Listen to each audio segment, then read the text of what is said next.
Max Senior Ivoire officiel. Donc je vous demande d'aller vous abonner sur Max Senior Ivoire officiel quand on va finir ce live. Donc toutes les personnes qui vont suivre ce live, priez d'aller vous abonner sur Max Senior Ivoire officiel. C'est très important. Parce que cette page ici, là, elle est vraiment... Donc, ah, ok, vous m'entendez, c'est un succès. Alors, bonsoir. D'entrée de jeu, je vais commencer directement avec la question suivante. Et puis quoi? Vous allez faire quoi?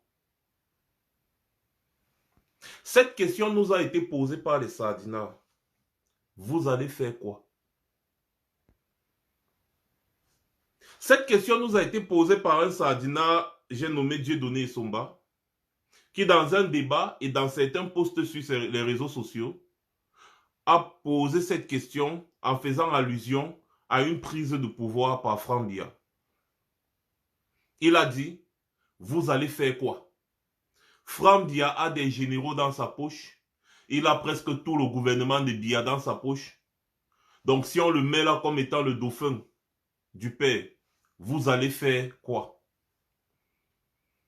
Saint-Éloi Bidon, dans une sortie, cet ancien cadre du RDPC, avait dit, quand Franck Biya sera au pouvoir, il n'a pas dit si Franck Biya prend le pouvoir ou si Franck Biya était au pouvoir, alors s'il arrivait que Franck Biya, il a dit quand Franck Biya serait au pouvoir. C'était très expressif, c'est-à-dire une certitude. Il dit quand Franck Biya sera au pouvoir, je fais mon travail.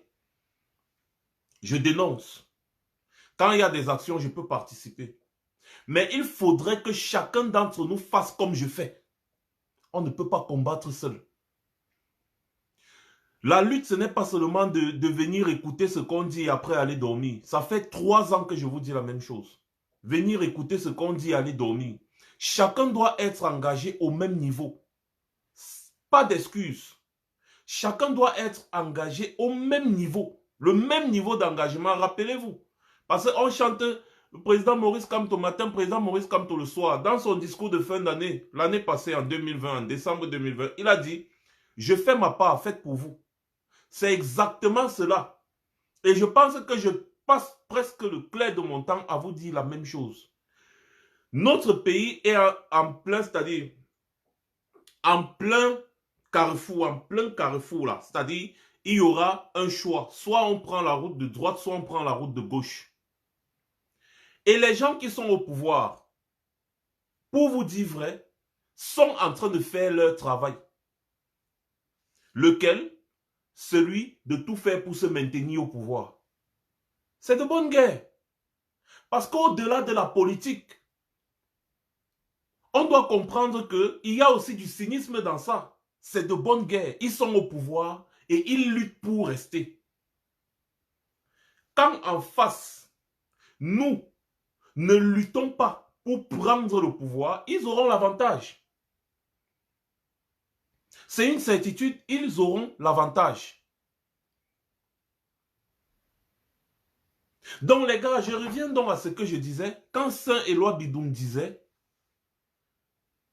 quand Franck Biya prendra le pouvoir, les gars, dès que nous sommes 1000 personnes, là, je mets le numéro. Dès que nous sommes 1000 personnes, je mets directement le numéro. Comme ça, là, je vais bien développer le sujet pendant ce temps. Et vous pourrez chacun intervenir pour 2 minutes, 2 minutes, 30 secondes, pour dire exactement ce que vous pensez qu'on devrait faire. Parce que j'ai vu que quand on ne fait que parler de révolution brutale, beaucoup ne sont pas d'accord. Pourquoi est-ce que vous n'êtes pas d'accord? Je dis, il faut renverser ce régime brutalement par tous les moyens. Il y a beaucoup qui ne sont pas d'accord. Vous oubliez que chaque jour qui passe, c'est les morts. Chaque jour qui passe, c'est les morts. Autant bien chez les militaires que chez les civils en Amazonie. Chaque jour qui passe, ce sont les morts. Mais retenez-le. Le régime Biya est prêt à tout pour rester au pouvoir. Donc si nous en face, nous ne sommes pas prêts à tout pour les chasser du pouvoir, qu'est-ce que nous faisons dans cette lutte? De bavardage, les lives Facebook. Vous voyez vous-même que les lives Facebook fatiguent. Parce qu'à un moment donné, les gens se disent, mais on va toujours dire les mêmes choses.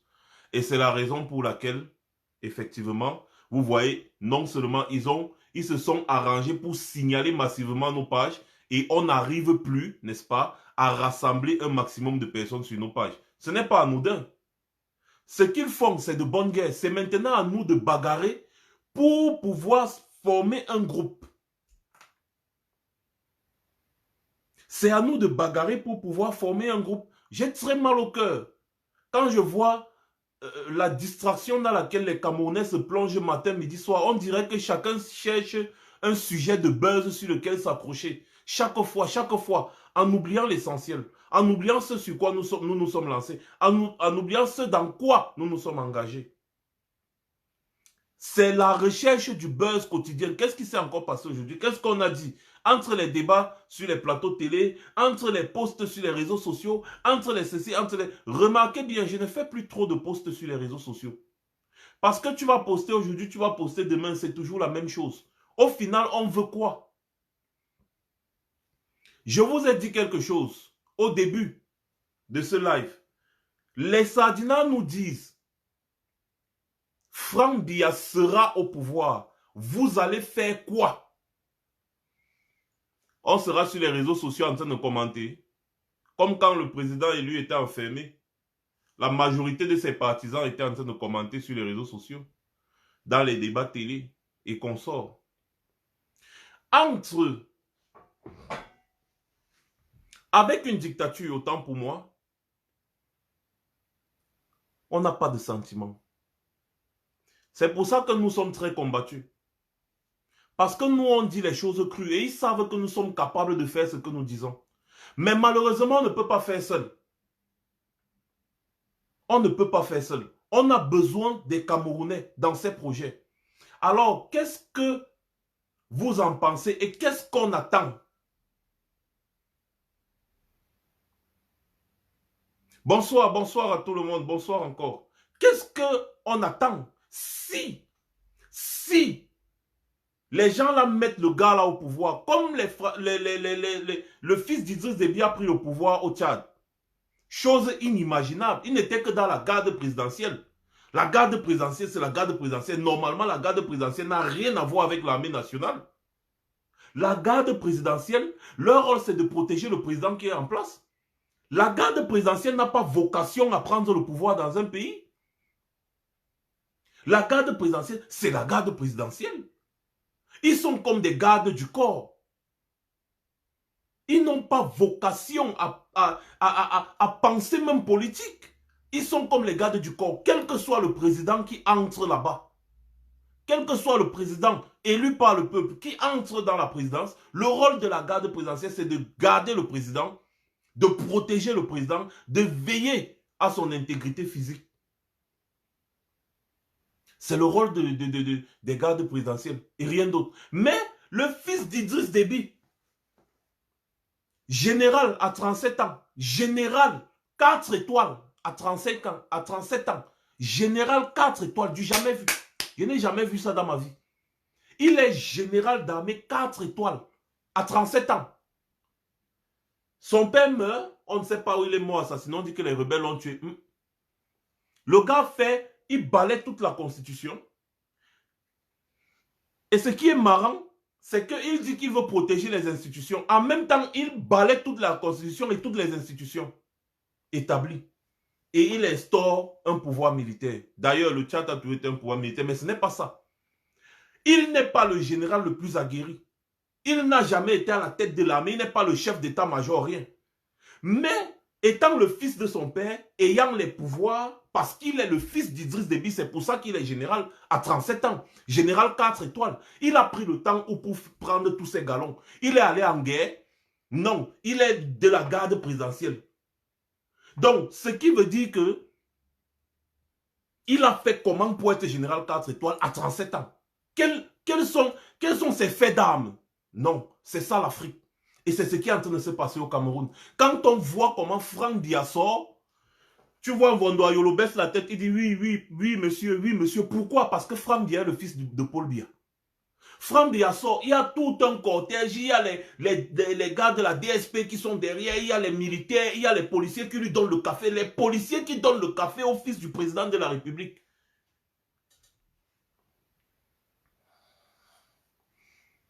Les présidents donnent le café, tchac. Tu vois les gendarmes qui sont là dans le cortège donnent le café, tchac. Les militaires donnent le café, tchac. Tu vois les gars de la garde présidentielle là sont là, tu vois les gars de la DSP, les gars sont là en veste, tu vois tout le cortège qui est en train de protéger Franck Biya. C'est-à-dire tout un cortège comme ça pour Franck Biya. Franck Biya. Ok. Franck Biya a un rôle dans la République du Cameroun, bien, je ne sais pas, il a un rôle dans l'État du Cameroun, c'est un ministre, même un ministre, c'est pas comme ça. C'est qui? C'est le fils du président. Voilà son titre, hein. Son titre, c'est le fils du président, Franck Biya. C'est-à-dire, il faut le protéger. C'est-à-dire, c'est Franck Biya, c'est le fils du président. C'est comme ça. Donc, comme il est le fils du président, on va brûler l'argent du contribuable camerounais, n'est-ce pas, pour créer tout un cortège de je ne sais quoi. Accompagner Franck Biya dans les cérémonies, accompagner Franck Biya à gauche, accompagner Franck Biya à droite. Si j'ai bonne mémoire, ça c'est la protection du président de la République. Donc on se pose les questions de savoir, mais les Camerounais sont où? Qu'est-ce qu'ils font? Qu'est-ce qui se passe? Nous parlons ici du respect de la Constitution. Laissez-moi vous dire une chose. Si on annonce la mort officielle de Biya aujourd'hui là, Niak ne sera jamais président par intérim. Ça ne va pas se faire. Jamais il sera président par intérim. Ça ne va pas se faire. Observez bien. Tous les gens du RDPC supportent ce qui se passe au Tchad. Tous les gens du RDPC supportent ce qui se passe au Tchad. Le premier président africain à apporter son soutien au fils d'Idriss Déby, c'est Paul Biya. C'est Paul Biya. Il a écrit une lettre, il a envoyé son ministre de la Défense, Joseph Betty Assomo, et quelques généraux de l'armée camerounaise pour apporter une motion de soutien, une enveloppe scellée au fils d'Idriss Déby, qui a usurpé, qui s'est assis, qui a fait un coup d'État. Ils disent que non, c'est que le Tchad traverse actuellement des problèmes sécuritaires dont normalement les militaires sont aptes à gérer la situation. Comme si au Cameroun, on ne traverse pas aussi une situation sécuritaire. Est-ce que celui qui est là actuellement, qui gère la situation, c'est un militaire? Non. Deux poids, deux mesures. Toute l'Union africaine a condamné la révolution malienne quand les militaires ont décidé de chasser Ibeka du pouvoir pour que la rue ne s'embrase pas. Tout le monde a condamné. Pourquoi on n'a pas aussi dit? Parce que le Mali vit les mêmes problèmes avec le Nord Mali. Il y a une guerre là entre le Nord et le Sud du Mali. Pourquoi on n'a pas dit, ok, bon, comme il y a le problème de guerre, c'est vrai, c'est bien que ce soit les militaires qui aient pris le pouvoir. Ils ont voulu balayer la révolution de la jeunesse parce qu'ils ont fait semblant de fermer les yeux sur les milliers de Maliens qui étaient dehors depuis des jours et des jours pour demander le départ d'Ibeka. Les militaires maliens patriotes ont vu que non, le pays était en train de s'embraser, rien ne fonctionnait, tout était à terre. Et le pays était en train de descendre. Ils ont dit non, ça c'est quoi ça? Faisons partie ce monsieur-là et rétablissons l'ordre. C'est le rôle des militaires. Ils ont dit non, non, non, non, les militaires ne doivent pas prendre le pouvoir, remettez le pouvoir aux civils rapidement, mais au Tchad, c'est autre chose. C'est le fils de celui-là, c'est le fils de l'homme. Le fils de l'homme. C'est lui qui prend le pouvoir. Et donc, on doit le soutenir. Et comme vous savez, ils vont s'arranger avec leurs patrons occidentaux, français et consorts. Les Français vont dire, ah, pour avoir un discours populaire aujourd'hui en Afrique, il faut dire que c'est la France qui est le problème de l'Afrique, c'est tout. Comme ça, là, vous aurez un discours populaire. On va dire que vous êtes panafricain. Et comme ça, là, par derrière, nous, on va continuer de gérer nos affaires parce que tout ça, ce n'est que le bavardage. Qu'est-ce que vous pouvez faire? Vous n'aimez pas les paroles qui blessent. L'Africain n'aime pas la parole qui blesse. Quand on pose la question de savoir, mais qu'est-ce que vous allez faire? Chacun va rester là, on va rester même sur Facebook, on va essayer de causer comme on a l'habitude de causer, et après ça va passer. Entre-temps, les choses sont en train de se mettre en place. Hein. Ça se voit tous les jours. Hein. Ils ont légalisé le mouvement des franquistes là, non? Ils ont légalisé le mouvement des franquistes au Cameroun. Oui. Quel est ce nom de mouvement dans un pays? Les franquistes. Les franquistes. Le mouvement des franquistes, on soutient la candidature du fils du chef de l'État parce qu'il est le seul à pouvoir continuer ce que son père a commencé, la dynastie. Le mouvement des franquistes du Cameroun. Ils ont légalisé. Le mouvement est déjà constitué. Jusqu'ils ont un bureau, ils ont même des détachements au nord, les détachements au sud-ouest, au nord-ouest, des détachements à l'ouest, les détachements au centre, ils ont les détachements partout, ils ont des bureaux constitués. Le mouvement des franquistes. On les interviewe sur les plateaux télé, on fait un peu les interviews un peu de partout. Et je ne vais pas, attendez, je vais vous montrer quelque chose. Je vais vous montrer quelque chose. Oh, nous les Camerounais. Nous les Camerounais. Vous voyez? Là, c'est CRTV Web. CRTV Web. CRTV, la chaîne de télévision nationale qui fait déjà la promotion aussi de Franck Biya. Nous sommes vendredi 30 avril. Bonne fête du travail à tous. Et pour illustrer nos souhaits, juste un clin d'œil d'un de nos followers. Ah, d'accord. Les gars mettent Franck Biya. Ils vous embrouillent, ils disent un clin d'œil d'un de nos followers. Mais en réalité, ils mettent Franck Biya. Donc Franck Biya, c'est aujourd'hui qu'ils se rendent compte que Franck Biya est l'un de leurs followers. C'est ce qu'on appelle le brainwashing. On lave vos cerveaux et on instaure une image. Et on vous fait comprendre que ce n'est que lui, dans la République, qui peut continuer ce que son père a commencé. Ce n'est que ça. Ce n'est que lui. Parce qu'il vous avait dit que après Paul Biya, c'est le virage. Après Paul Biya, c'est le néant. Il n'y a que Paul Biya qui peut diriger le Cameroun. Aujourd'hui, maintenant, puisque maintenant le temps arrive, ils savent qu'on ne peut rien faire contre le temps. Paul Biya, le temps arrive, tu ne peux rien faire contre le temps. Maintenant, pour changer, ils disent maintenant c'est le fils de l'homme. Le fils de l'homme. Le fils de l'homme, ce n'est que lui qui peut continuer ce que le père a commencé. En réalité, il faut mettre quelqu'un qui va perpétuer le même système, parce que c'est ça l'objectif. Perpétuer le même système.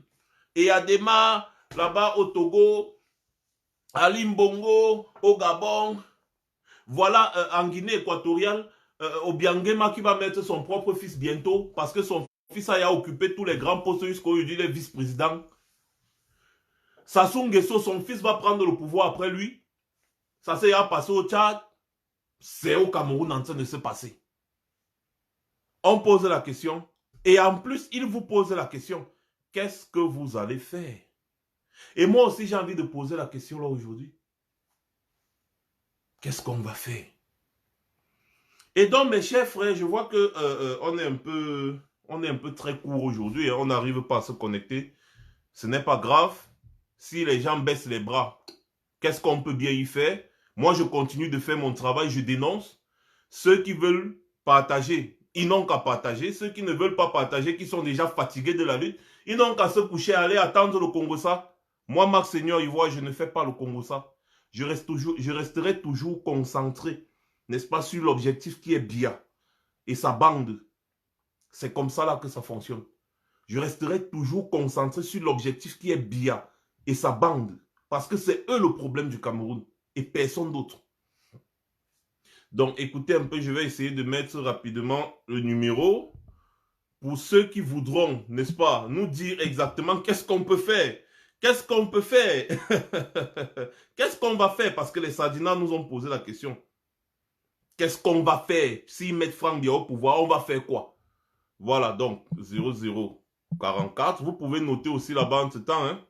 0044 74 66 25 80 32. Je tiens à vous rappeler que ce numéro est également sur ma page. Voilà. Ok. Qu'est-ce qui se passe là encore? Écoutez, mon téléphone plante. Hein? Oh shit. Mon téléphone plante. Franchement. Oh shit.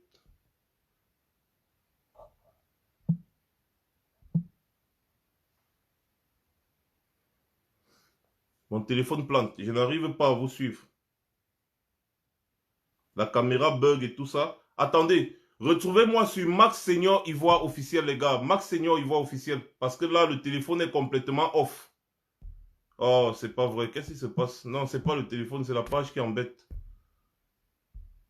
Oh oui, ça va, c'est revenu.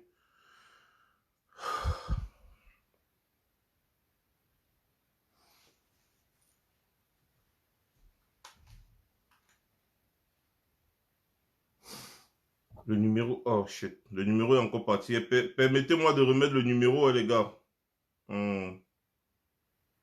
Permettez-moi de remettre le numéro là rapidement. Je mets avec l'autre téléphone ici. 0044 74 66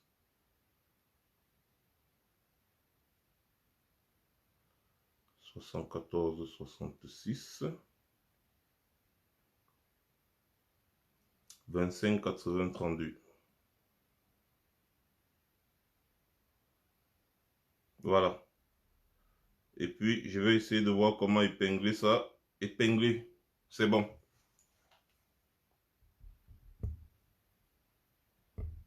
Merci pour la personne qui a épinglé là. Merci beaucoup. Voilà donc. Voilà le numéro WhatsApp qui est là. Que chacun qui peut appeler, n'est-ce pas, pour nous dire, parce qu'on nous a posé une question, qu'est-ce qu'on va faire? Eh bien, appelons et disons donc ce qu'on va faire. Parce que nous, on vous dit que la seule chose qu'il y a à faire dans ce pays, c'est une vraie révolution brutale.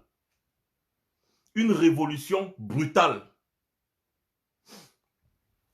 Francine Niek, vous savez, je n'aime pas souvent, comment dire, je n'aime pas souvent les personnes qui pensent qu'ils peuvent nous donner des leçons.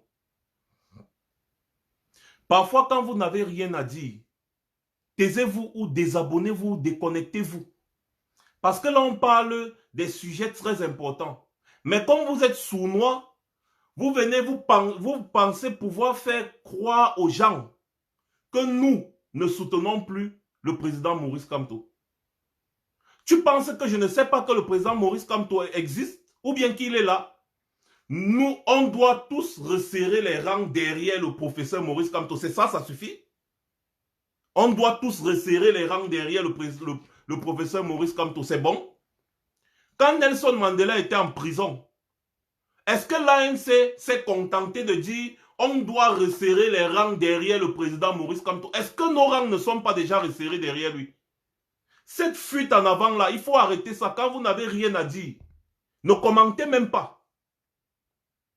Parce qu'en faisant ce commentaire, c'est une insulte envers nous. C'est un peu une façon de faire croire aux gens que nous ne resserrons pas les rangs et que nous devons maintenant nous ranger derrière Maurice Kamto parce que nous sommes quittés derrière lui. Arrêtez souvent cette façon minable de réfléchir parce que vous ne voulez pas prendre vos responsabilités. On doit resserrer les rangs derrière Maurice Kamto. C'est tout. Depuis là, nous sommes derrière lui, on resserre bien les rangs derrière le président Maurice Kamto. Est-ce qu'on ne resserre pas les rangs derrière lui? Est-ce que ça suffit? Voilà la vraie question.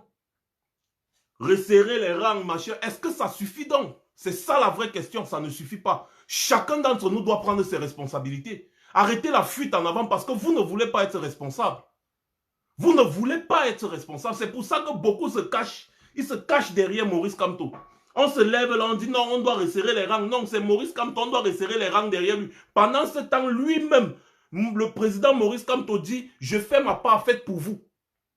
Vous venez nous donner des leçons. Allô? Oui, bonsoir. Alors, vous voulez dire un mot?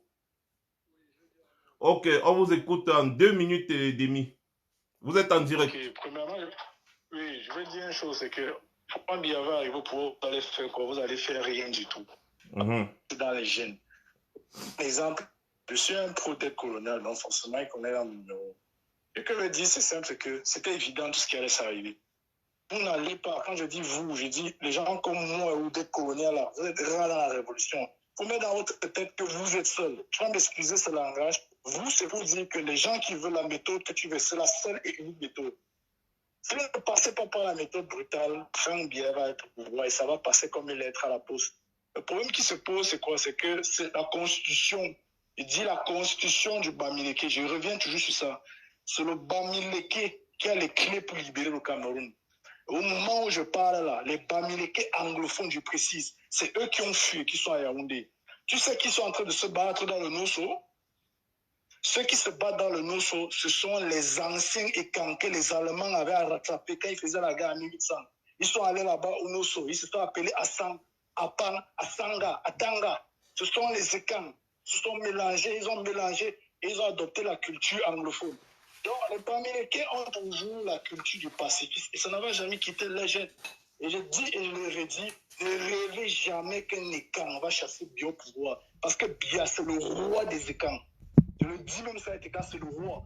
Le problème du Cameroun, c'est le problème de la fin de la guerre du Nord-Sud. Et la fin de la guerre du Nord-Sud, ça lève le régime au pouvoir. Ça, c'est la ligne des politiciens comme Kanto. Et Kanto, c'est l'autre. Vous êtes lui. Vous ne devez pas vous mélanger.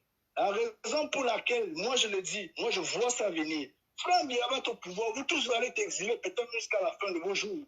Le problème, c'est que vous ne devez pas demander l'accord Bamileke. Ne demandez pas l'accord. Oui, mais est-ce que la lutte dans le Cameroun, c'est seulement une affaire des Bamileke ou des Ekans? Il y a beaucoup de, n'est-ce pas, de population au Cameroun. Il faut que tous les Camerounais puissent se mettre ensemble pour pouvoir combattre ce régime. Regardez bien, je pars dans la logique des têtes coloniales. Pourquoi moi je me focalise sur les Bamileke? C'est que même sans faire la lutte, il y a des actions qui peuvent faire pour entraîner les gens à sortir. Ce n'est pas eux qui vont sortir. Le Cameroun est dirigé à partir de Yaoundé. Le Cameroun, ce n'est pas un pays, c'est un territoire. Il faut mettre ça dans la conscience de tout le monde. Tous les pays d'Afrique francophone sont des territoires. Donc vous ne pouvez pas faire une guerre avec des gens qui vous donnent les papiers. C'est ça le CFA. Le problème, c'est que pour faire la vraie révolution, même sans les armes, il faut assécher. C'est ce que les anglophones ont fait. Il ne faut pas être orgueilleux. Moi, je ne vais pas tirer sur le politicien qu'on appelle Kanto. Je respecte les chrétiens. Mais vous jugez le politicien, pour moi, je ne préfère pas donner mon avis. Sinon, vous allez vomir. Le président, votre président, moi je vais dire le vôtre, votre président élu, il est dans sa démarche légaliste. La révolution n'a rien à voir avec la politique. Le problème maintenant, c'est qu'au moment où vous êtes là, il y a deux choix. Soit vous faites une révolution, ça peut passer, il faut le dire, ça peut passer par une révolution armée, il ne faudrait pas avoir peur des mots, comme ça peut passer par une révolution non armée. Combien il va falloir engager, c'est commencer à trouver les techniques pour assécher Yaoundé et Douala. Je dis bien Yaoundé et Douala sans avoir les armes. Ça peut se faire. Regardez l'histoire du Cameroun, vous allez voir comment on a mis les gens dehors. C'est le ventre qui détermine la révolution. Et vous pouvez même le faire à partir de l'Ouest. Je dis toujours c'est stratégique. Le Cameroun a été constitué à l'Ouest du Cameroun par le RDPC. L'ancien parti, c'était à Bamoun. Toute la moelle épinière du pays, ça se trouve à l'Ouest. Ce n'est pas par hasard. C'est là où se trouve la solution. Si vous êtes courageux, vous allez aller faire. Les gens vont vous suivre, par gré ou par force. C'est de ça qu'il est question. Ok, merci beaucoup. Nous avons suivi ton avis. Merci beaucoup d'avoir participé, mon frère. Continuons dans la même lancée, celle de la vraie révolution. Parce qu'on n'est pas dans la révolution du bavardage. Merci beaucoup et passe une bonne soirée. Voilà, donc vous avez compris, lui, son avis, c'est que lui, on ne doit pas se mélanger avec les politiques. Et c'est ce que nous on vous dit ici depuis. Là où je ne suis pas d'accord, c'est cette affaire de tribalité. Mais dans la globalité, il a dit parfaitement ce qu'on dit ici depuis. Il faut une révolution brutale dans ce pays. Il faut une révolution brutale. Elle peut être sans grungungun. Elle peut être non armée. Hein. Comme au Mali, hein, ou au Sénégal, hein, les jeunes Maliens et Sénégalais, ils n'étaient pas armés. Hein. Non, non, non. Allô, bonsoir. Bonsoir, alors je te mets en direct pour 2 minutes et demie. Ok, vas-y, on t'écoute. D'accord, mon point de vue, je pense que même si demain, même si c'est Brenda qui monte au pouvoir là, on ne va rien faire si on reste dans cette logique de regarder les choses. Et le président élu, lui, il fait son travail en tant que politicien. Et lui-même l'a si bien dit. Il a bien dit que j'ai fait pour moi, faites pour vous. faites le vôtre. Même le directoire du MSC a bien dit, les activistes, faites pour vous, nous les politiciens, nous allons faire pour nous. Donc, ça veut dire quoi? Ça veut dire que chacun doit rester dans son couloir et vraiment respecter ce qui incombe, ce qu'il y a à faire dans son couloir. Je vais prendre le cas, par exemple, du Tchad. Le Tchad, il y a un opposant là-bas qui s'appelle le système Assad, qui est un peu trop connu ces derniers temps. Pendant les élections, il a beaucoup fait de campagne. Il a appelé même les Tchadiens à sortir. Début, les a matés beaucoup. Malgré ça, c'est passé comme une lettre à la poste. Mais s'il n'y avait pas le FAC qui sortait, dès que le FAC est sorti, a fait ce qu'ils ont fait. Maintenant, ils n'ont même plus besoin. C'est RFI qui court pour aller chercher les informations pour dire que voilà ce qui se passe. Tout bouge maintenant. Le mouvement, tout est maintenant mouvementé. Donc, pour moi, je pense qu'il faut créer cet électrochoc-là. C'est ça qui va appeler le gouvernement à venir, à venir discuter. Sinon, c'est un peu comme quand tu bagarres avec quelqu'un. Quand tu tapes la personne, tu n'as pas besoin de débattre avec la personne. Mais si c'est que vous deux, vous êtes corps à corps, et vous allez maintenant vous asseoir pour trouver comment faire pour discuter entre vous. Donc, c'est un peu mon petit point de vue. Donc, c'est un peu ça. Si on reste comme ça, le gré à gré se passe là, on reste là à attendre, c'est qu'on va toujours attendre et ça va toujours rester comme ça. Pour moi, c'est tout ce que j'avais à dire. Merci beaucoup pour ta participation. D'accord. Voilà, les gars, continuez de partager. Nous sommes à 500 partages seulement. On est déjà à 30 minutes de live. On a seulement 500 partages. Ça, c'est le plus bas score qu'on ait jamais fait. C'est la première fois que ça arrive. Je sais que la page a des problèmes, mais ça n'empêche pas de partager. Alors, vous devez partager, même si les gens ne sont pas connectés maintenant, ils vont se connecter plus tard. Je vous explique ça tous les jours. Ils ont tout fait, ils ont signalé nos pages. Et comme ils ont corrompu Facebook, Facebook a complètement bloqué nos pages. Je vous ai posté plusieurs messages de Facebook ici, là, où ils nous ont dit que nos pages sont restreintes. Mais si tu partages et que ça arrive, n'est-ce pas, sur les fils d'actualité des gens, bah tant mieux. Ou alors tu partages dans les WhatsApp et partout. Comme ils peuvent empêcher les gens de se connecter en ne pas leur envoyant des notifications. C'est ce qui se passe. Beaucoup de mes abonnés ne reçoivent pas des notifications. Excusez-moi un peu 2 minutes. Mais le simple fait d'avoir beaucoup de partages va faire en sorte qu'il y ait un maximum de personnes qui voient et qui suivent, qui s'informent et qui va prendre une décision avec nous. Alors bonsoir, on vous écoute, vous êtes en direct pour 2 minutes 30 secondes. Ok, d'accord, merci mon frère. Je ne pense pas que la vraie révolution doit être brutale. Parce que si vous regardez dans l'histoire du Cameroun, toutes les révolutions brutales contre les colons ont fini par des innocents qui meurent et consortent. Je pense que l'assèchement, comme un de mes frères venait de présenter tout à l'heure, l'ouest du Cameroun, c'est le grenier. C'est le grenier du Cameroun. Donc, il y a d'autres techniques qu'on peut utiliser pour une révolution. Je ne pense pas qu'aller dans les rues va marcher parce que vous connaissez le régime qui est en poste. Il s'en fout. Il s'en fout des vies des êtres humains, quoi. Moi, je pense que la vraie révolution va commencer à la diaspora. Des gens seront un peu surpris d'écouter ça, mais comment se fait-il que le Cameroun est un pays démocratique, mais on a un président qui est au pouvoir depuis 30 ans. Et il est supporté par... Depuis 40 ans, 40 ans. Merci beaucoup, depuis 40 ans, merci beaucoup. Et il fait des voyages, il va en Europe, il a des réunions avec des présidents français, belges et consorts. Mais je n'arrive pas à comprendre comment ces gens-là n'arrivent pas à lui dire que depuis 40 ans, vous êtes là, vous êtes supposé être un pays démocratique. Et ça, c'est pas la démocratie, c'est la dictature. Et vous comprenez donc que ces gens, l'Europe travaille avec les présidents africains. Ils supportent ces régimes.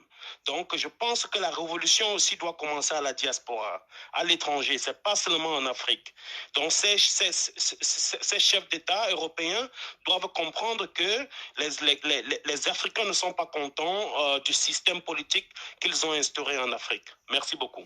Merci beaucoup pour votre participation. Alors bon, peut-être vous allez voir, c'est quelqu'un qui commence à suivre la révolution camerounaise. Sinon, vous savez très bien que la diaspora est en train de faire un travail énorme. Il fait aussi sa part de proposition en disant il faut assécher complètement. Et je suis aussi d'accord avec lui. Sauf que il n'y a pas de liberté sans lutte. La vraie liberté ne se donne pas et s'arrache. Il n'y a pas un seul pays sur cette planète aujourd'hui qui est une grande puissance qui n'a pas lutté. La France dont on parle là, ils ont lutté. Ils ont... Mais la France, mais vous avez suivi l'hymne national française? Je vous invite à aller taper sur YouTube. Tapez hymne national française avec le lyrique. C'est-à-dire vous allez lire. Vous allez lire. Vous allez lire ce qu'ils disent dans leur hymne national. Ils ne rigolent pas. Je vous cite seulement une partie. Que leur sang impur abreuve nos sillons. Donc, c'est la révolution, c'est la guerre. Quand ça ne va pas, on dégage. Allô, bonsoir. Vous êtes en direct chez Max Seigneur Ivoire. Vous avez 2 minutes et 30 secondes. On vous écoute. D'accord, ben je vais d'abord, bonsoir. Bonsoir. Je vais couper le son ici. Ok, pour ne pas vous déranger. Pardon. Oui, je voudrais participer à votre débat. Parce que nous tous, on veut le changement au pays, au Cameroun. Mais la réalité sur le terrain est tout autre chose. Parce que le problème, dans un pays comme le nôtre, il ne peut pas avoir de révolution telle que les gens attendent. Déjà, je vais aller sur la diaspora. Le travail qui est fait à la diaspora est suffisant. Les gars, ils ont fait leur travail. Par exemple, interdire au président d'aller séjourner pour l'éternité à Intercontinental, certaines ministres, et ainsi de suite. Mais si vous voyez bien, en fait, le travail, le fond est parti, le groupe, les activistes ont mêlé les choses. Ils ont mêlé la politique et la révolution. Donc, ce qui fait que les gens sur le terrain ne se reconnaissent pas. Et il y a eu beaucoup des échanges assez un peu partisans sur les réseaux sociaux. Et donc, les Camerounais qui sont lambda, qui est là-bas, ils ne se reconnaissent pas. Maintenant, je vais aller pour vous dire vraiment, une révolution, pour le dire, une révolution partant de l'étranger pour aller impacter au niveau national, c'est impossible. C'est impossible parce que ça ne l'a jamais été, à moins ce qu'on appelle en fait la mercenariat. Donc voilà.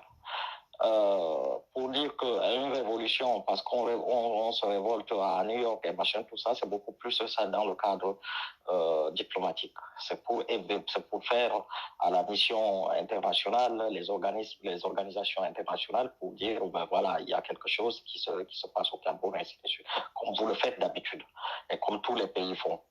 Mais la révolution au Cameroun aujourd'hui, c'est qu'il peut faire soulever le peuple.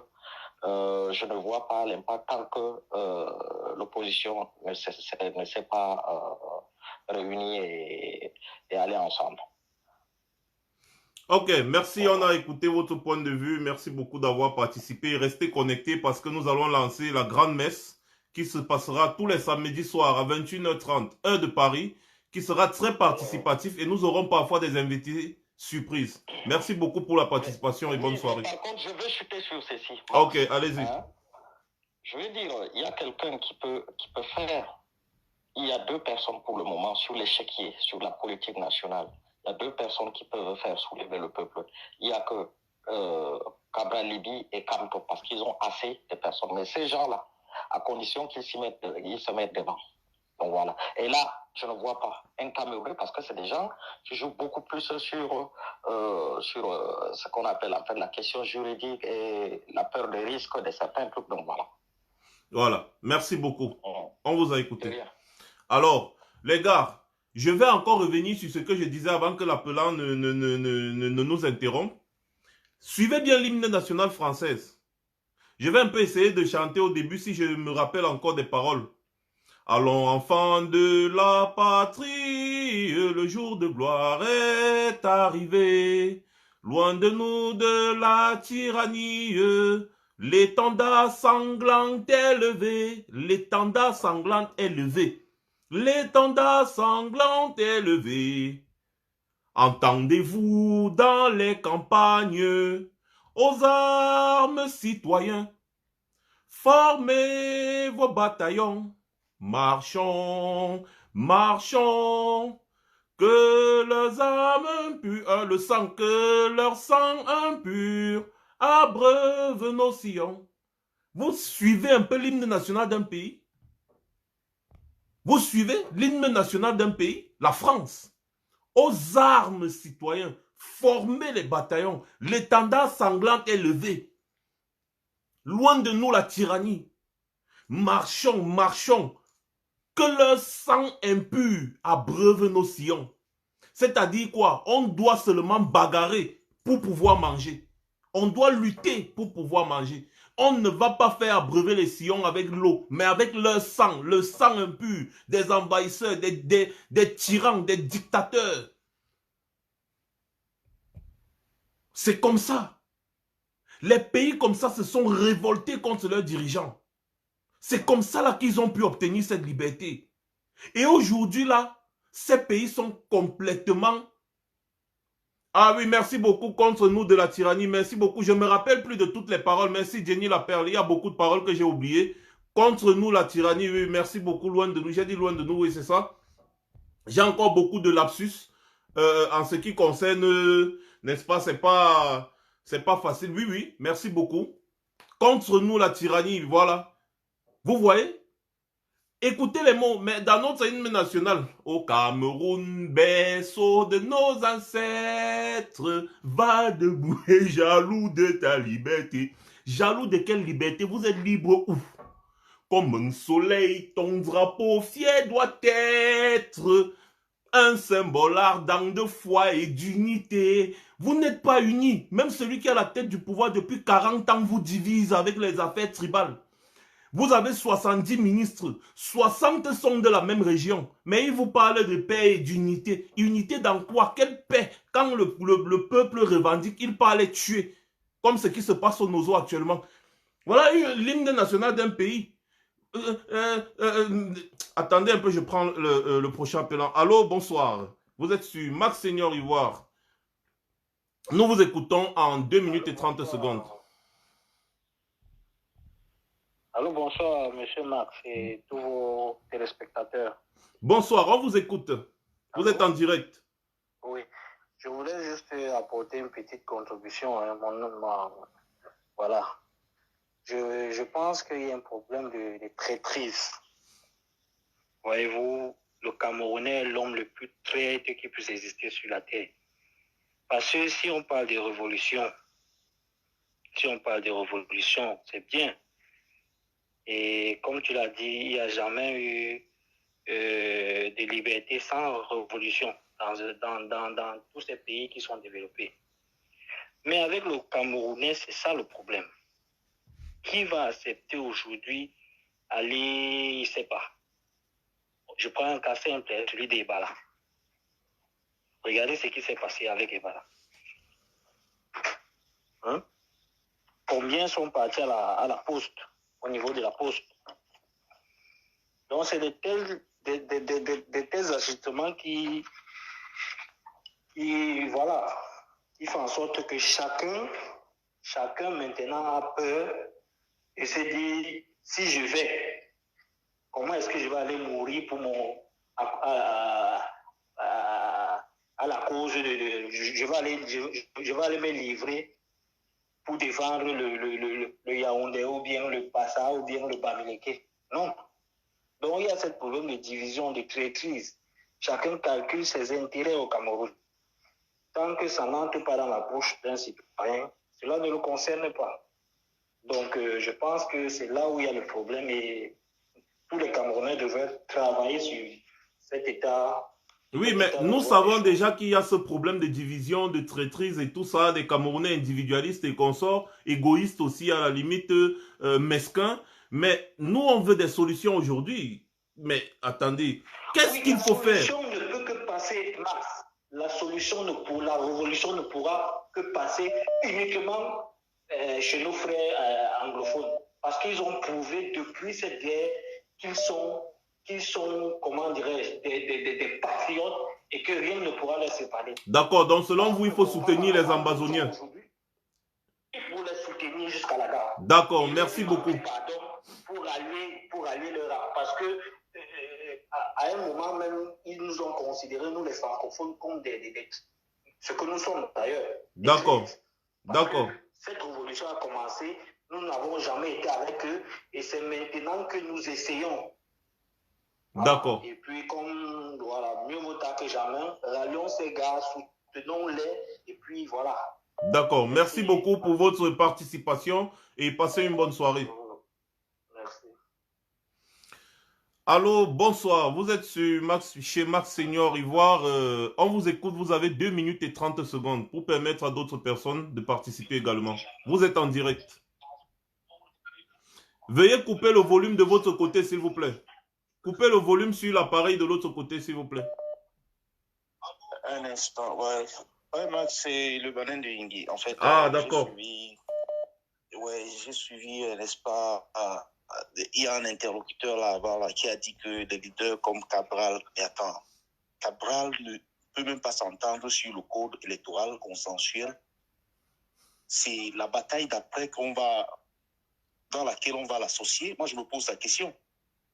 Est-ce que c'est la grande bataille dans laquelle on va l'associer? Si les petites batailles, qui sont celles des politiciens, comme le code électoral consensuel, qu'ils ne parviennent pas à s'entendre là, sur ce point-là. Arrêter la guerre aux noseaux. Eux, ils partent s'asseoir là-bas à l'Assemblée tous les jours. Ils parlent, ils font leur business, ils font leur conteneur, ils font leurs entreprises, ils ouvrent les entreprises. Et tout cela, le peuple est à la même position où on les a laissés. Sauf certains supporters qui vont dire de victoire en victoire chaque jour. Comme si eux leur vie changeait. Mais rien ne change. Il y a un problème de traiterie vraiment dans... C'est-à-dire, et les Sardinats, ils savent bien se comprendre, ils savent bien acheter les gens, ils savent bien compter les gens, créer des faux opposants, embrouiller le peuple avec ça, diviser le peuple avec ça. C'est ça le problème. Parce que quand ils font, après ils laissent Camp tout seul, après ils disent mais Camp lui il est seul, et puis c'est un Bamileke, bon vous voyez c'est une affaire de Bamileke, donc pour le discréditer en fait. D'accord. Ils peuvent discréditer, comme ils ont fait avec John Fundi en 90, ils ont dit ce sont des Nigérians, ce sont des anglophones, ils ne sont pas camerounais, et ainsi de suite. Donc on s'est divisé pour mieux régner, mais les Camerounais pour se livrer.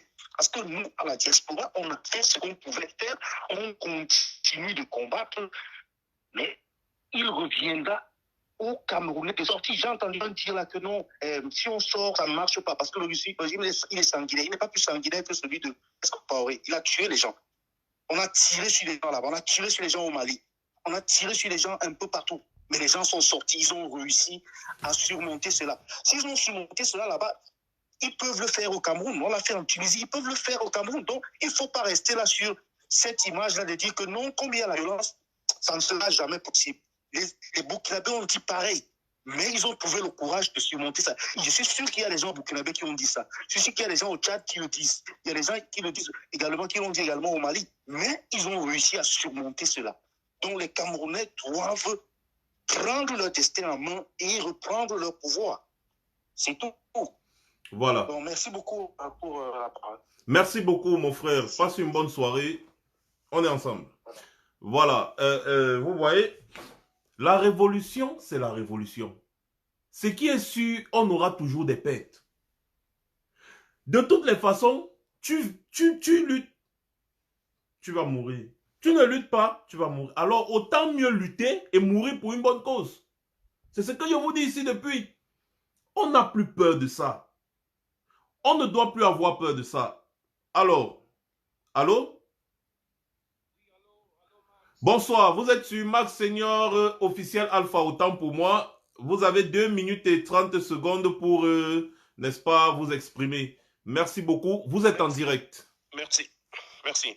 Je voudrais tout simplement dire que j'ai écouté certains de mes frères là tout à l'heure et je ne pense pas que le Camerounais et l'Africain est un traître par essence, parce que j'ai entendu parler de trahison. Mais je pense plutôt que c'est le système politique français qui emmène et qui oblige nos dirigeants à devenir des corrompus et des traîtres. Ils utilisent cette technique de la trahison de la corruption afin de mettre certains de nos dirigeants dans des situations qui vont les obliger à coopérer ou bien à appliquer ce dont ils ont besoin en Afrique.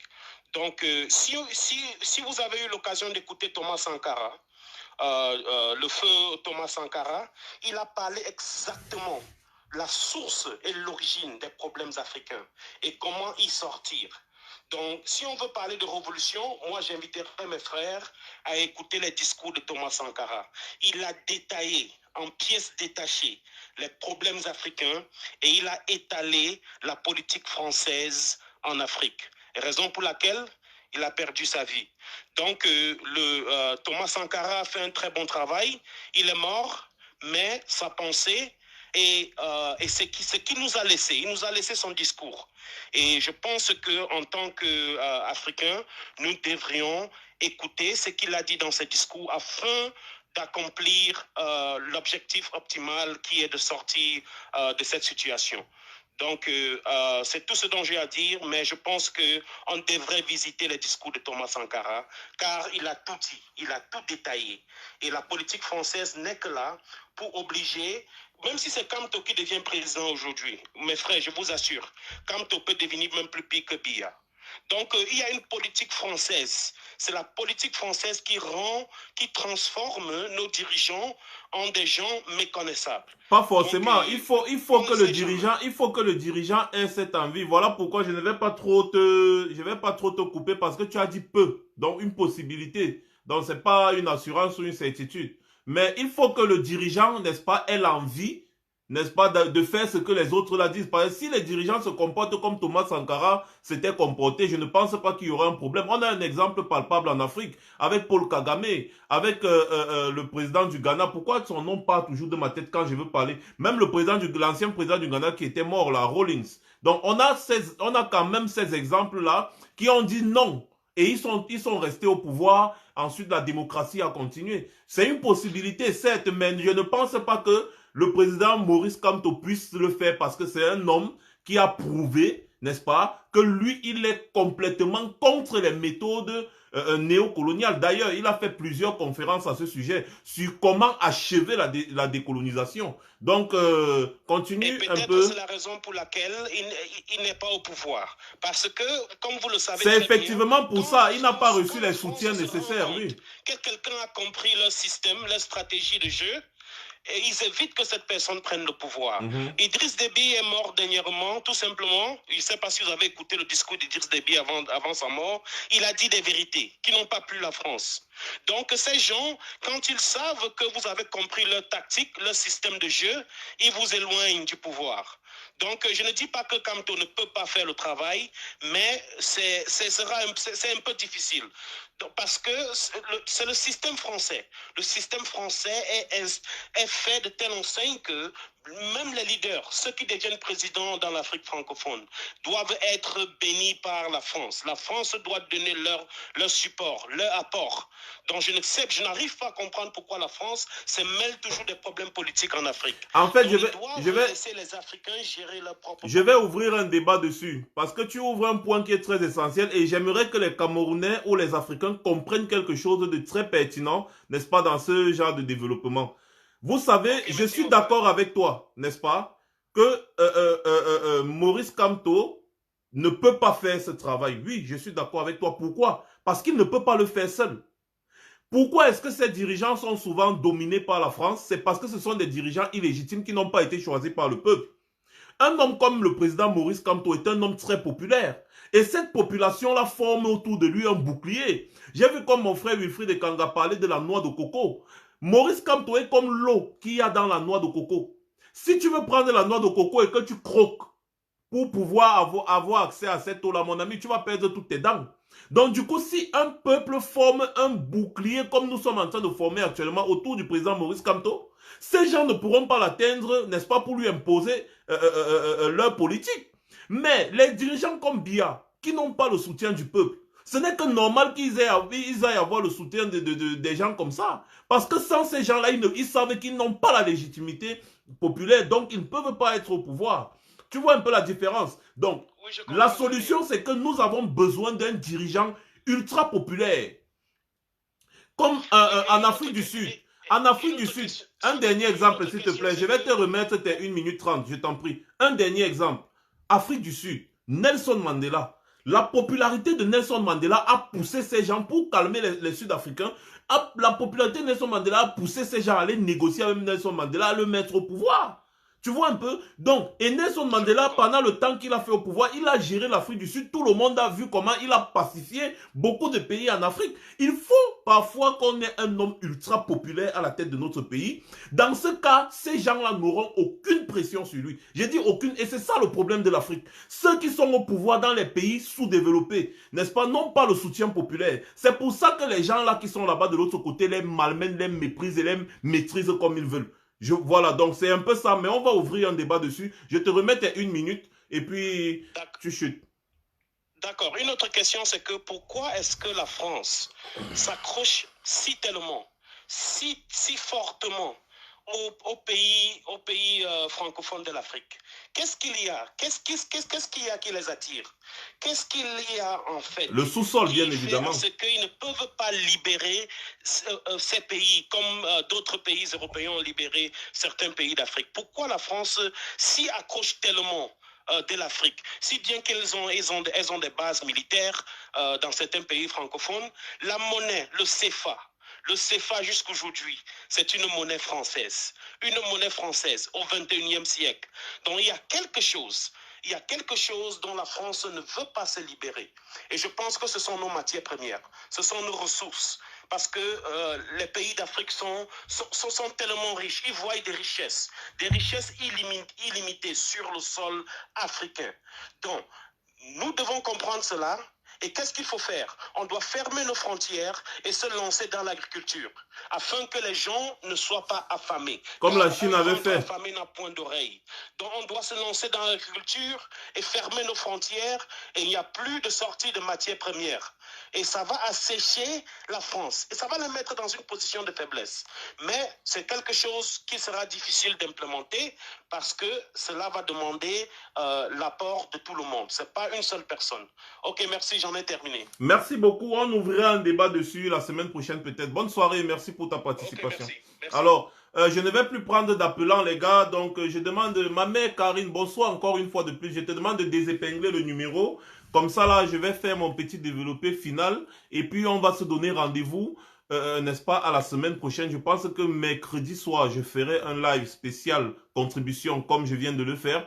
Et après, d'ici peu, la grande messe recommence. N'oubliez pas, dans la grande messe, vous avez la parole parce que c'est vous qui êtes important. Bien, donc, je vais un peu essayer de revenir sur notre frère, notre dernier frère là qui a, n'est-ce pas, parlé. Il a dit des choses pertinentes et je vais revenir sur certains points, n'est-ce pas, où il faut qu'on explique bien aux Camerounais et aux Africains en général. Les présidents qui se sentent obligés d'aller demander le soutien de la France pour venir régler les problèmes en Afrique, ce sont des présidents illégitimes. Ce sont des présidents qui doutent de leur légitimité populaire. Pourquoi est-ce que je crois que le président Maurice Kamto ne pourra pas se comporter comme ces gens? C'est parce que le président Maurice Kamto a un soutien indéfectible d'une grande majorité des Camerounais. Et c'est quelqu'un qui se bat depuis longtemps contre le néocolonialisme. Vous allez voir dans ses équipes, il a pris des jeunes comme Bibou Nissa qui est un grand panafricain. Ceux qui connaissent Bibou Nissak derrière le MNC le connaissent. Bibou Nissak était un combattant farouche panafricain contre le franc CFA, contre la présence française en Afrique et consorts. Donc quand il a pris des gens comme ça là, je vous invite d'aller lire le programme de gouvernance du président élu. Il parle à un chapitre, n'est-ce pas, des États-Unis même d'Afrique centrale. N'est-ce pas?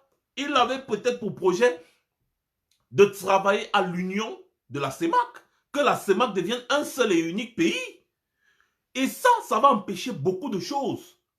Ça va empêcher que ces gens viennent nous piller à volonté avec des présidents comme Paul Biya et consorts qui vont vendre nos ressources, nos matières premières aux Français pour la protection des Français.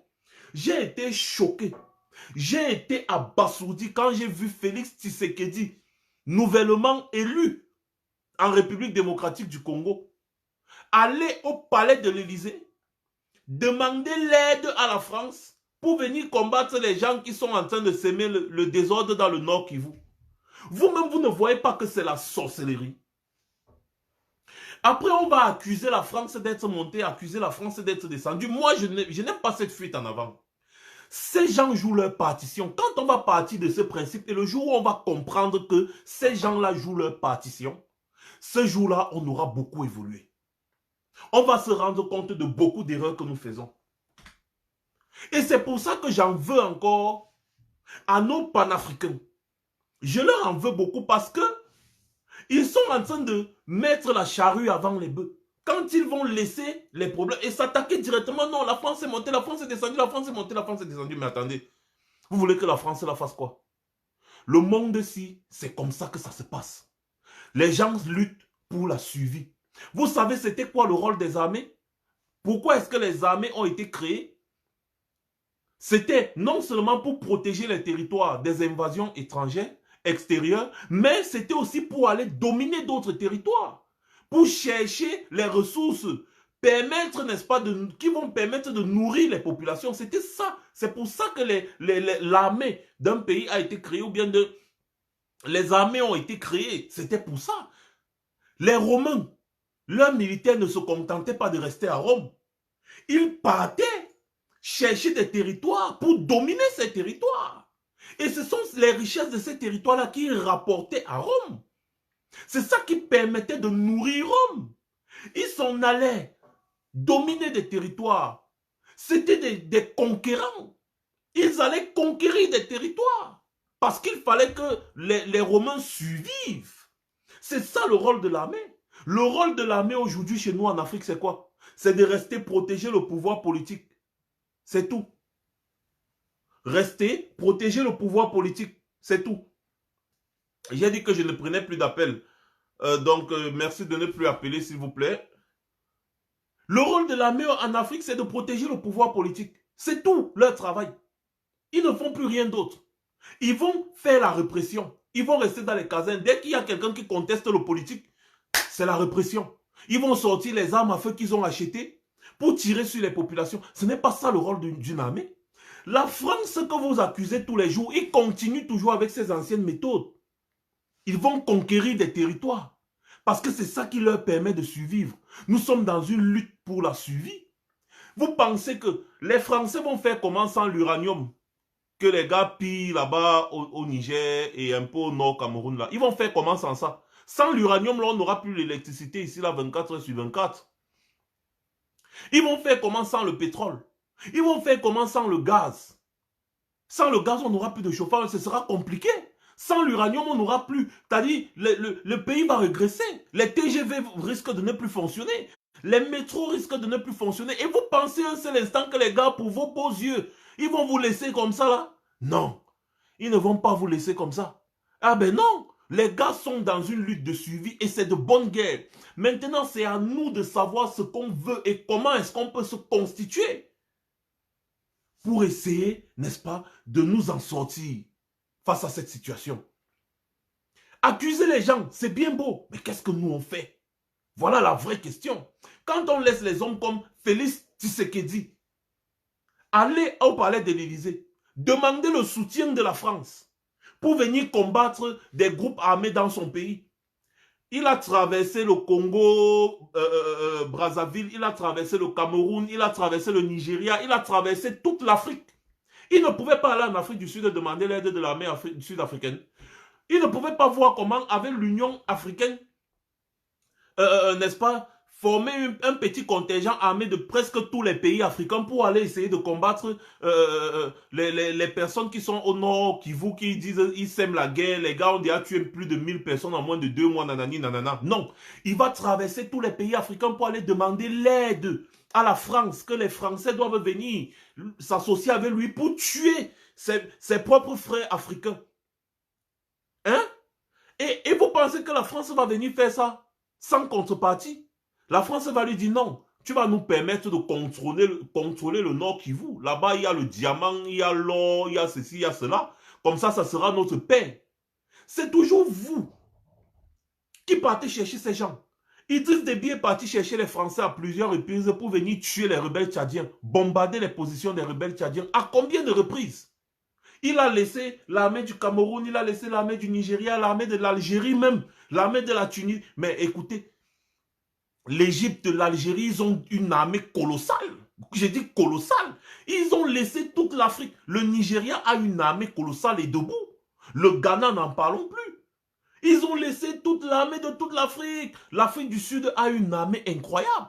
Allez voir la liste des armées africaines, vous allez confirmer. Ils laissent tous ces pays-là.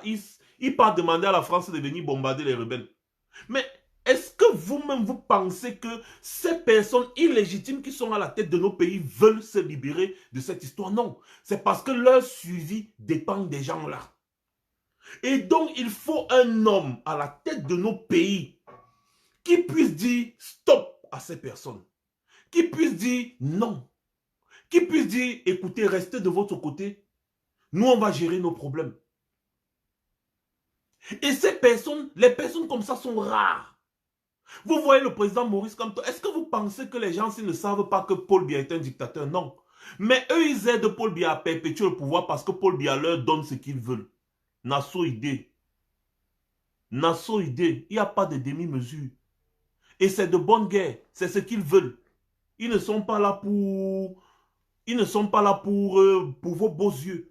Laissez-moi vous dire que si ces gens, s'il n'y avait pas les affaires de droits de l'homme, ils sont capables de bombarder tous ces pays-là pour piller les ressources. Et si on se comporte toujours comme on se comporte là, on porte tous les Occidentaux, on verse en Afrique, on porte tous les Africains, on verse en Europe, avec tout le développement qu'il y a ici en Europe. Dans quelques années, les Africains vont encore prendre la Méditerranée pour retourner en Afrique. Pour Boza, en Afrique, aller demander l'asile. Oui.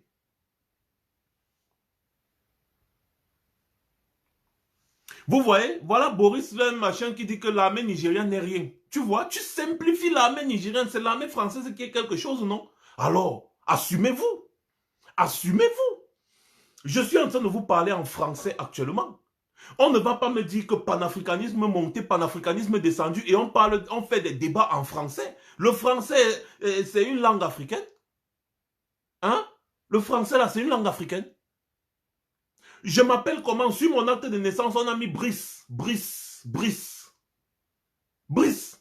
C'est d'où? C'est pas français. Le colonialisme est dans notre sang. C'est dans nos veines. C'est partout. Tout notre système, on a formaté tout notre système. Vous pensez que c'est un travail dont on va seulement s'asseoir sur les plateaux télé et dire la France est montée, la France est descendue. Vous allez dire ça 100 000 ans, 200 000 ans.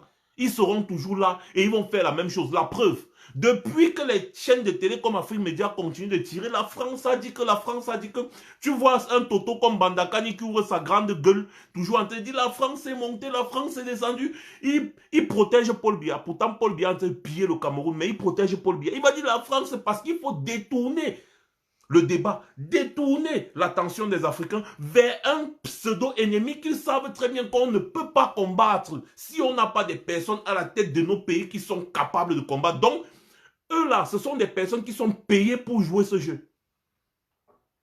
Je vous dis, les Bandakani et tous ces gens-là, ce sont des personnes qui sont payées pour jouer ce jeu-là. Détourner l'attention des Africains. Pour les éloigner des vrais problèmes de l'Afrique. Le vrai problème de l'Afrique, ce sont les gens qui sont à la tête de nos États. Le jour où chaque Africain sera conscient qu'il va mettre à la tête de son pays un homme capable de lutter pour ses intérêts, ce jour-là, l'Africain va se libérer de toutes ses chaînes. Le dernier intervenant a parlé du franc CFA. Oui, la France fait le franc CFA, c'est ses avantages, non? Est-ce qu'un pays, Paul Biya, depuis que Paul Biya, pourquoi Paul Biya n'a pas dit je ne veux plus le franc CFA? Parce qu'il sait qu'il ne peut pas. Il ne peut pas. Or, si on a un président digne, le président là va dire 0 franc CFA. 0 franc CFA. Et ça va marcher. Il y a le Ghana C10 à côté, non? On a le Naira, le Nigeria qui utilise le Naira. Pourquoi au Cameroun on ne va pas aussi utiliser peut-être le Naira ou bien le Ghana C10? Pourquoi est-ce qu'on ne va pas avoir une monnaie unique en Afrique? Eh bien, c'est à cause de l'égoïsme de ces présidents qui sont à la tête de nos États. Le président ghanéen milite pour une monnaie unique en Afrique. Le président ghanéen, il milite pour une monnaie unique en Afrique. Le président Paul Kagame milite pour une monnaie unique, pour une Afrique unie. Mais les autres présidents comme Paul Biya, les Sassou Nguesso, les Alim Bongo, il a un petit pays comme ça là qui a seulement 700 000 personnes, mais il veut seulement être président. Le simple fait d'être président de la République de Gabon, petit pays comme ça, à 700 000 personnes, la population de Yaoundé envahit tout le Gabon. Mais il est président, il va dire que je suis président. Et il ne fait rien pour les Gabonais. Il ne fait rien pour les Gabonais. L'Afrique n'est pas maudite, c'est juste que les Africains, on est en train de les embrouiller chaque jour en leur pointant du doigt un faux ennemi. La France est dans son rôle. Comprenez-le jusqu'aujourd'hui. La France est dans son rôle. Tout comme le lion. Le lion doit manger l'antilope pour survivre. Le lion est de son côté, en train de prier. L'antilope est de son côté, en train de prier. Ça, c'était quelque chose qu'un sage africain nous racontait tous les jours. Dans la forêt, dans la savane, le lion se croise face à face avec l'antilope. L'antilope s'arrête, le lion s'arrête, il se regarde, il s'observe, il se regarde. En fait, ils sont en train de se regarder comme ça, là, chacun d'entre eux est en train de prier. L'antilope est en train de prier. Seigneur, vraiment, sauve-moi pour cette fois-ci. Je te promets que la prochaine fois, vraiment, je vais faire attention à ne plus me croiser avec le lion. Parce que là, maintenant, si tu me sauves de cette situation, je te serai très reconnaissant. Le lion, là, va me dévorer. Toi-même, tu sais. Donc, sauve-moi. Entre-temps, le lion est de son côté. Il est aussi en train de prier. Il dit, Seigneur, vraiment, je te remercie beaucoup pour ce futur repas que tu es en train de me donner. J'étais déjà en train de mourir de famine. Et toi-même, tu sais que si je ne mange pas l'antilope là maintenant, je vais mourir de famine. Je vais mourir. Je suis ton enfant, je suis aussi ta créature. Je vais mourir de famine. Vraiment, merci beaucoup de me faciliter la tâche d'attraper cette antilope et de manger cette antilope. Maintenant, qu'est-ce qui se joue? Dieu va choisir l'antilope ou bien il va choisir le lion. Si l'antilope se fait manger, se fait manger. Si l'antilope ne se fait pas manger, le lion meurt de famine. Ça va se passer comment? L'antilope doit compter sur sa vitesse. Le lion doit compter sur sa force et sa vitesse aussi pour pouvoir manger. L'antilope doit compter sur sa force et sa vitesse pour pouvoir fuir, afin d'éviter d'être mangé. Mais de toutes les façons, un d'entre les deux va mourir. Mon frère, c'est chacun qui va bagarrer pour survivre. La survie du lion dépend de manger l'antilope. La survie de l'antilope dépend de fuir, de fuir et d'éviter de se faire manger par le lion.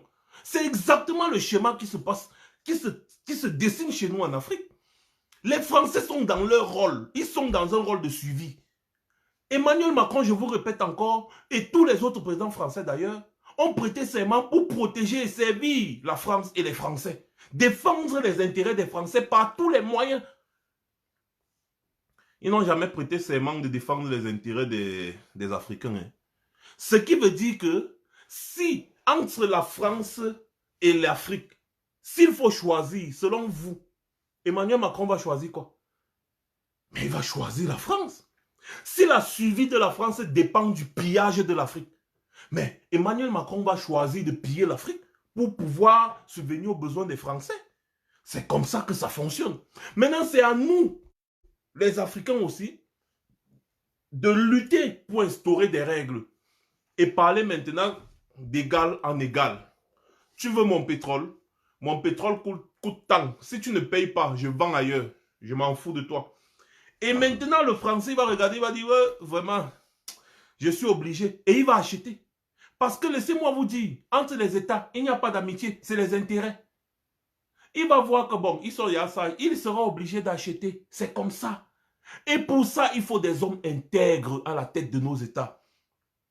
Et nous devons créer, former un bouclier autour de ces hommes intègres. Les gens là ne vont pas venir tuer 1 million de personnes pour pouvoir prendre le pétrole. Non, ils auront trop honte pour ça. Ce n'est pas la France qui doit accorder la démocratie en Afrique. Non, Diallo. Eux, ils refusent parce que c'est leurs intérêts. C'est normal qu'ils refusent. Mais si toi-même tu vois que non, mon frère, attends, tu vas prendre le bus pour aller quelque part et il y a la possibilité de prendre le métro. Le bus va traverser la ville, les embouteillages et consorts. Oh, le métro, c'est direct. Tu vas prendre quoi? Tu vas choisir la facilité. C'est exactement ce que la France fait. Elle choisit la facilité. À nous maintenant de choisir notre propre facilité. C'est comme ça. Effectivement, la continent de Marcel, pour renégocier tous ces contrats, il faut qu'il y ait des personnes à la tête de ces États qui soient dignes qui puisse lutter pour les intérêts des Africains. Vous ne devez pas laisser Idriss Mohamedou demander comment faire alors. Voilà la bonne question. Nous devons nous lever tous comme un seul homme. Nous dire que le problème de l'Afrique, c'est pour tous les Africains. Et non se comporter comme certaines personnes disent, resserrons les rangs derrière Maurice Kamto. Donc, c'est-à-dire, c'est une façon de dire qu'on met Maurice Kamto devant. C'est-à-dire, c'est la viande. Maurice Kamto, c'est la poule. On le met devant comme ça, là. On dit, non, nous, on est en rang derrière lui. Comme ça, les gars, là, finissent avec lui. Quand ils vont finir avec lui, on sera encore en rang derrière qui? N'est-ce pas, on sera en rang dispersé. C'est ça, non? Ça, c'est une bêtise. On sait déjà qu'il faut protéger. Nous devons protéger des dirigeants, des personnalités comme le président Maurice Kamto. Lutter, si possible, verser jusqu'à la dernière goutte de notre sang pour que les hommes comme lui soient à la tête de nos pays. Voilà la lutte qu'on doit mener. Nous devons nous battre pour que les hommes comme lui soient à la tête de nos pays. Et à ce moment-là, les hommes comme lui, là, ils vont travailler pour unir l'Afrique. Parce que tant que l'Afrique sera divisée avec les petits pays, les gars, on ne pourra jamais faire face aux impérialistes. Il faut que ce continent soit un. Depuis 2016, ma toute première vidéo sur Facebook, c'était ça, mon dialogue, mon langage. Que le continent africain soit un. L'Afrique subsaharienne, qu'on soit un. Et même peut-être toute l'Afrique entière, si les autres veulent, parce que les Maghrébins ne se considèrent pas comme africains. Mais on s'en fout. Que l'Afrique soit un. Un seul. Imaginez toutes ces ressources-là. On devient un pays, les États-Unis d'Afrique. Un seul. Imaginez ce qu'on peut faire. Imaginez un seul instant ce qu'on peut faire. Nous avons plus de 70% des terres arables mondiales. Mais c'est nous qui mourrons de famine. Pourquoi est-ce que nous mourrons de famine? Parce que nos dirigeants n'ont rien fait. Parce que nos dirigeants n'ont rien foutu. Parce que nos dirigeants passent le temps à voler, à piller. C'est comme ça. Ce n'est pas la France qui pille l'Afrique. C'est les dirigeants comme Paul Biya qui pillent nos pays et qui bradent à la France. C'est un peu comme l'enfant qui est à la maison. Il vole le téléphone de son père, que son père a acheté à 1 million. Il vole le téléphone de son père, il peut vendre à 10 000 au receleur. Le receleur achète parce qu'il veut son avantage dedans. C'est comme ça que ça fonctionne. Les présidents comme Paul Biya, les Sassou Nguesso au consort, ce sont eux qui pillent, ils bradent nos richesses. Est-ce que Paul Biya vous a déjà un jour rendu compte sur la gestion du pétrole? Vous voyez seulement comment le pétrole est en train d'être pompé là-bas à Limbe, pompé un peu de partout. Il vous a rendu compte, non? Le Botswana s'est développé grâce à son diamant.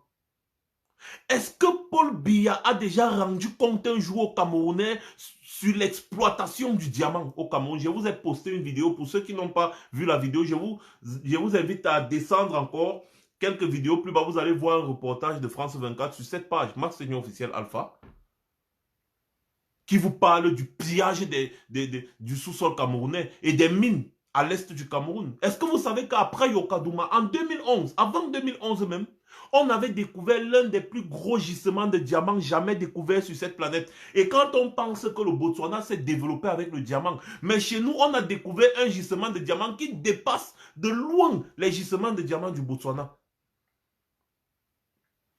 Paul Biya vous a déjà rendu compte, non? Allez voir cet endroit-là aujourd'hui. Il avait vendu ça aux Coréens. Les Coréens ont exploité le diamant là jusqu'à aujourd'hui. C'est presque fini. C'est presque fini. Allez voir comment on exploite l'or, le diamant, le bois, l'uranium. Tout, on exploite tout. Et pourtant, on a tout au Cameroun. Mais Paul Biya a vendu tout ça aux gens là. Le problème, c'est qu'on lui donne sa quote-part et on l'aide à se maintenir au pouvoir. C'est tout. Comme ces gens luttent pour rester au pouvoir, c'est comme ça que nous devons lutter pour les chasser du pouvoir.